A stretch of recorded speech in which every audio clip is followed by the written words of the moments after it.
दोस्तों आज के इस वीडियो में हम एक बहुत ही इम्पॉर्टेंट टॉपिक को डिस्कस करेंगे और हमारा आज का जो टॉपिक है वो है क्यूरम sensing.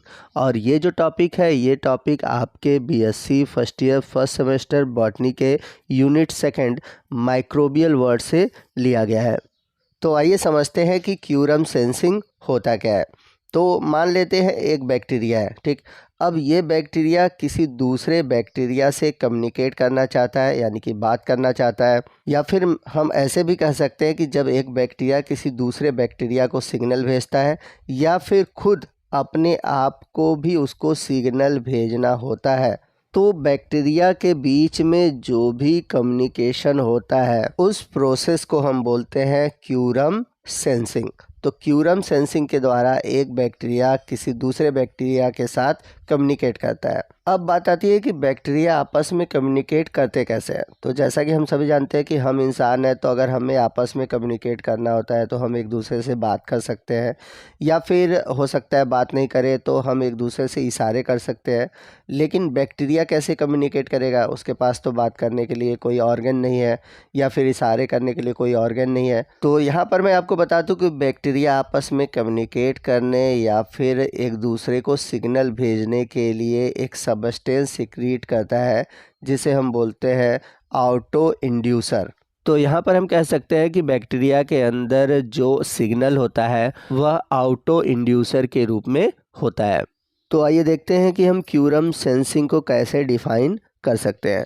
क्यूरम sensing is a process of bacterial cell to cell communication, यानी कि जो क्यूरम सेंसिंग है यह जीवाणु कोशिका से कोशिका के बीच संचार का या कम्युनिकेशन का एक प्रक्रिया है जिसमें कि ऑटो इंड्यूसर नामक एक बाह्य कोश की या फिर कह सकते हैं कि एक्स्ट्रा सेलुलर सिग्नल का उत्पादन होता है, और इसी ऑटो इंड्यूसर के द्वारा एक बैक्टीरिया दूसरे बैक्टीरिया से कम्युनिकेट करता है।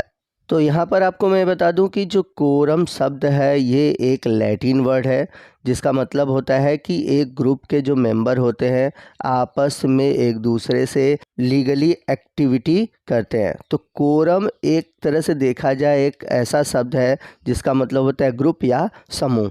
तो होता क्या है कि बैक्टीरिया का समूह जब आपस में एक दूसरे से कम्युनिकेट करता है तो उसे हम बोलते हैं क्यूरम सेंसिंग। यहाँ पर मैं आपको एक बात और भी बता दूं कि ये जो कोरम सेंसिंग है ये पॉपुलेशन डेंसिटी यानी कि आबादी कितना है उस पर डिपेंड करता है। यानी कि बैक्टीरिया की जब आबादी बहुत अधिक होगी, यानी कि बैक्टीरिया का जब बहुत अधिक ग्रुप होता है तो उसी केस में क्यूरम सेंसिंग काम करता है। तो पॉपुलेशन डेंसिटी जो है वो क्यूरम सेंसिंग का एक बहुत ही इम्पॉर्टेंट पार्ट है। तो आइए नेक्स्ट हम बात करते हैं क्यूरम सेंसिंग से जुड़े हुए इसके हिस्ट्री के बारे में। तो क्यूरम सेंसिंग को सबसे पहले 1970 में केनेथ नेल्सन, टेरी प्लाट और जे वुडलैंड हेस्टिंग ने किया था। और किस में किया था तो आपको बता दें, एक बैक्टीरिया है विब्रियो फिस्चेरी, इसी बैक्टीरिया में उन्होंने क्यूरम सेंसिंग को रिपोर्ट किया था। अब बात आती है कि बैक्टीरिया आपस में क्यूरम सेंसिंग क्यों करते हैं।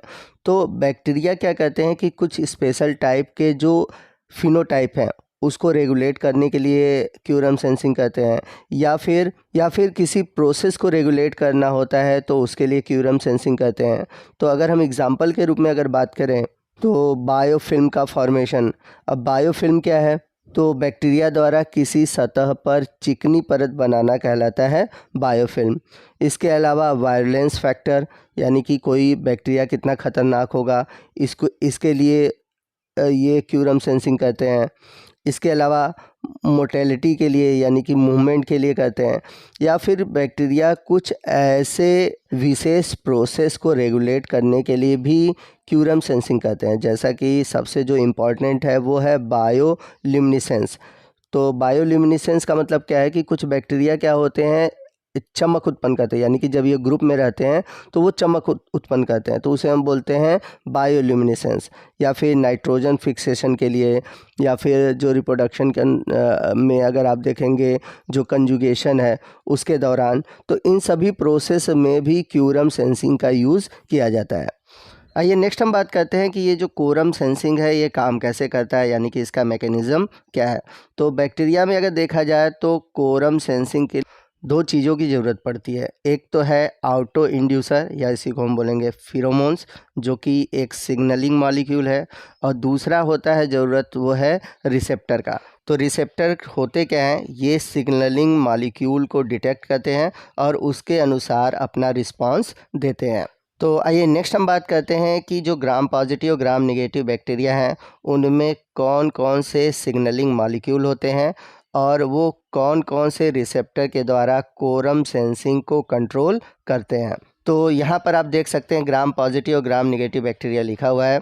तो जो ग्राम पॉजिटिव बैक्टीरिया है उसमें जो ऑटो इंड्यूसर होता है, तो अभी ऑटो इंड्यूसर मैंने क्या बताया था, ऑटो इंड्यूसर मैंने बताया था कि जब एक बैक्टीरिया दूसरे बैक्टीरिया से बात करता है तो उसके लिए जो सिग्नलिंग मॉलिक्यूल होते हैं उसी को हम बोलते हैं ऑटो इंड्यूसर। तो ग्राम पॉजिटिव बैक्टीरिया में जो ऑटो इंड्यूसर होता है यानी कि जो सिग्नलिंग मॉलिक्यूल होता है वो होता है ओलिगोपेप्टाइड, और ओलिगोपेप्टाइड होने की वजह से ये प्लाज्मा मेम्ब्रेन को क्रॉस नहीं कर पाता।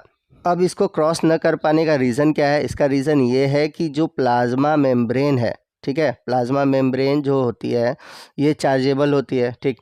अब ये जो ओलिगोपॉलीपेप्टाइड है ये क्या होता है, चार्जेबल होता है, यानी कि इस पे चार्ज होता है, और चार्ज होने की वजह से ये होमोफिलिक होती है। तो इस तरह से ओलिगोपेप्टाइड के प्लाज्मा मेम्ब्रेन से क्रॉस न कर पाने की वजह से इसके लिए ज़रूरत होगी चैनल की या फिर ट्रांसपोर्टर की। तो चैनल या ट्रांसपोर्टर के द्वारा जो ओलिगोपेप्टाइड है वो प्लाज्मा मेम्ब्रेन से इस पार से उस पार चला जाएगा।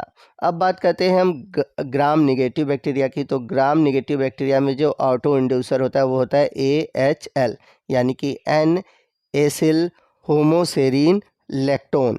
तो ये जो AHL है ये इजीली प्लाज्मा मेम्ब्रेन से ट्रांसपोर्ट हो जाता है क्योंकि ये प्लाज्मा मेम्ब्रेन में डिज़ोल्व होता है, तो इस वजह से ये प्लाज्मा मेम्ब्रेन को क्रॉस कर पाता है। आपको बता दें कि ये जो AHL है ये लिपोफिलिक नेचर का है और इस नेचर की वजह से ये प्लाज्मा मेम्ब्रेन में डिफ्यूज़ हो पाता है। तो यहाँ पर मैं आपको बता दूं कि जो ग्राम नेगेटिव बैक्टीरिया है उसमें क्यूरम सेंसिंग को रेगुलेट करने के लिए जो जीन होते हैं वो है लक्स आई और लक्स आर, और वहीं अगर हम बात करें ग्राम पॉजिटिव बैक्टीरिया में तो ये होते हैं पेप्टाइड मीडिएटेड क्यूरम सेंसिंग। तो आइए हम ग्राम नेगेटिव बैक्टीरिया में एक एग्जाम्पल के थ्रू समझते हैं कोरम सेंसिंग को। तो एक ग्राम नेगेटिव बैक्टीरिया है विब्रियो फिसेरी।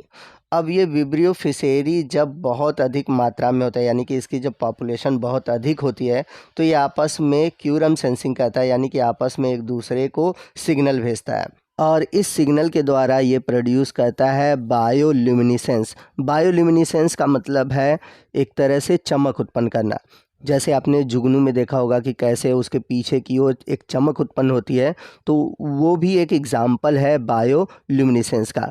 तो यहाँ अगर हम बात करें, समुद्र के अंदर एक जीव पाया जाता है जिसे हम बोलते हैं सी स्क्वैड्स। तो इस जीव के ऊपर सिम्बायोटिक के रूप में ये जो ग्राम नेगेटिव बैक्टीरिया है विब्रियो फिसेरी रहता है। तो ये जो सी स्क्वैड्स है और विब्रियो फिसेरी है ये दोनों ही सिम्बियोटिक यानी कि सहजीवी के रूप में रहते हैं और दोनों ही एक दूसरे को फ़ायदा पहुंचाते हैं। तो दोनों को फ़ायदा कैसे होता है मैं आपको समझा देता हूं। जो ये विब्रियो फिसेरी है जब इसकी संख्या बहुत अधिक इसके ऊपर हो जाती है तो ये कोरम सेंसिंग के द्वारा बायोल्यूमिनेसेंस प्रोड्यूस होते हैं, लाइट प्रोड्यूस करते हैं, जिसकी वजह से जो ये सी स्क्विड्स है ये समुद्र की गहराई में अंदर की ओर जा पाता है जहाँ तक सूर्य का प्रकाश भी नहीं पहुंचता और ये आसानी से अपने भोजन को खोज पाता है।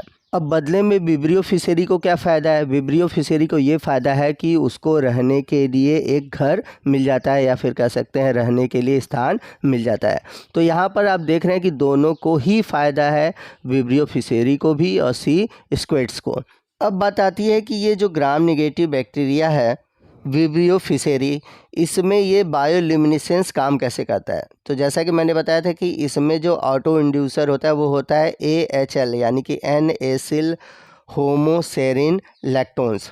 तो जब इनकी डेंसिटी यानी कि बैक्टीरिया की जो जनसंख्या है वो जब कम होती है तो ये जो AHL है जो कि प्रोड्यूस किया जाता है लक्स आई जीन के द्वारा, वो क्या करता है कि इन्वायरमेंट में AHL को प्रोड्यूस करता है। तो AHL की संख्या कम होती है, लेकिन जब डेंसिटी बढ़ जाती है यानी कि बैक्टीरिया की डेंसिटी बढ़ती है तो जो लक्स आई जीन है वो और भी अधिक मात्रा में AHL को प्रोड्यूस करते हैं। और जैसे जैसे AHL की मात्रा इन्वायरमेंट में बढ़ती है, यानी कि सेल डेंसिटी बैक्टीरिया की बढ़ती है, तो AHL की मात्रा भी बढ़ेगी। तो AHL क्या होता है, वो प्लाज्मा मेम्ब्रेन के थ्रू अंदर की ओर इंटर करता है बैक्टीरिया में, और जो लक्स आर जीन है वो एक्टिव हो जाता है, वो टारगेट जीन है जो कि एक्टिव हो जाता है और प्रोड्यूस करता है बायोल्यूमिनेसेंस। तो यहाँ पर आप फिगर में देख सकते हैं, जो ये लक्स आई जीन है, ठीक है, वो प्रोड्यूस कर रहा है AHL। अब लो डेंसिटी है तो AHL की मात्रा कम है, लेकिन जहाँ हायर डेंसिटी हुआ AHL की मात्रा बढ़ी, और वो जो लक्स आर जीन है उसको एक्टिव कर देता है, और इसके बाद जो होता है बायोल्यूमिनेसेंस प्रोड्यूस हो जाता है। तो यहाँ पर आप देख सकते हैं बायोल्यूमिनेसेंस प्रोड्यूस हो गया है। तो इस तरह से gram negative bacteria vibrio fishery में जो कोरम सेंसिंग है वो काम करता है। तो कोरम सेंसिंग बैक्टीरिया में ही नहीं, बहुत सारे इंसेक्ट में भी पाया जाता है। जैसे आपने चींटियों में देखा होगा कि अगर एक कोई चींटी खाने के कण को लेके जा रही है तो उसके पीछे बहुत सारी चींटियां जाते हैं। तो यहाँ पर भी कोरम सेंसिंग है। तो एक बात याद रखिएगा कि कोरम सेंसिंग के लिए जो ऑर्गेनिज्म है उसके ग्रुप की ज़रूरत होती है। अगर उनका पॉपुलेशन कम है तो उस दौरान कोरम सेंसिंग नहीं होगा। तो इस तरह से हमारा आज का ये जो टॉपिक है कोरम सेंसिंग से जुड़ा हुआ, वो ख़त्म होता है। आई होप आपको समझ में आ गया होगा कि कोरम सेंसिंग क्या होता है। अगर कोई भी डाउट है तो आप हमसे कमेंट करके पूछ सकते हैं। तो वीडियो अच्छा लगा हो तो प्लीज़ वीडियो को लाइक करिएगा, अपने दोस्तों में शेयर कीजिएगा, और यदि आप हमारे चैनल पर नए हैं और अभी तक आपने हमारे चैनल को सब्सक्राइब नहीं किया हुआ है तो प्लीज़ चैनल को सब्सक्राइब कर लें, और बगल में जो बेल आइकन है उसे ज़रूर प्रेस कीजिएगा, ताकि जब भी मैं इस तरह के इन्फॉर्मेटिव वीडियो अपलोड करूं उसका नोटिफिकेशन आपको मिलता रहे। तो मिलते हैं अगले वीडियो में अगले टॉपिक के साथ। तब तक के लिए जय हिंद, जय भारत।